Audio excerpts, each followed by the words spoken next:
मित्रांनो, डिकॅथलॉन मध्ये आलो होतो ट्रेकिंगच्या शॉपिंगसाठी. आता ट्रेकिंगची आवश्यक किती शॉपिंग केली यांनी बघा फक्त एक एक करता. हे जे जॅकेट आहे हे मी घेतलेलं आहे स्मॉल ट्रेकिंगसाठी, वॉटरप्रूफ जॅकेट.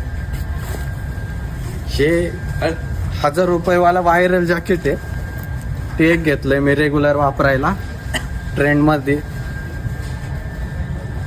त्यानंतर हे जॅकेट आहे 3300चं जॅकेट आहे, ट्रेकिंग वॉटरप्रूफ जॅकेट आहे, सगळ्या सीझनला चालतं. प्रथमेश दादाने घेतलं. घाल चल.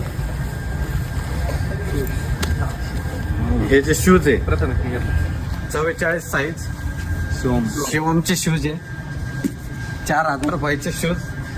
त्याच्यानंतर हे प्रथमेश दादाने ट्रेकिंगसाठी हायकिंगसाठी शूज घेतलं. आणि नंतर ही बॅग एकदम क्लासिक बॅग आहे, गावडे पाटील यांनी, त्यांच्याकडे बॅग नव्हती, थँक्यू, बॅग घेतले, थँक्यू. त्यानंतर हे जे जॅकेट आहे शिवम शेटने घेतलेलं आहे, व्हायरल जॅकेट. सॉक्स घेतलेत गावडे पाटलांनी. आणि ही जी स्लिपिंग बॅग आहे ती शिवमनी, त्याला स्लिपिंग बॅग नव्हती, त्यांनी स्लिपिंग बॅग घेतलेली आहे. आणि मी अतिशय खतरनाक शूज, सगळ्या सीझनला चालणारा वॉटरप्रूफ हायकिंग शूज घेतलाय, साधारणतः 7000 रुपये याची किंमत आहे. आणि हे सर्वला स्पॉन्सर आहे बालाजी कन्स्ट्रक्शन. तुमचे जे काम आहे सगळे बालाजी कन्स्ट्रक्शनला द्या, जेणेकरून आम्ही अशा वस्तू अशी शॉपिंग करू शकतो. धन्यवाद.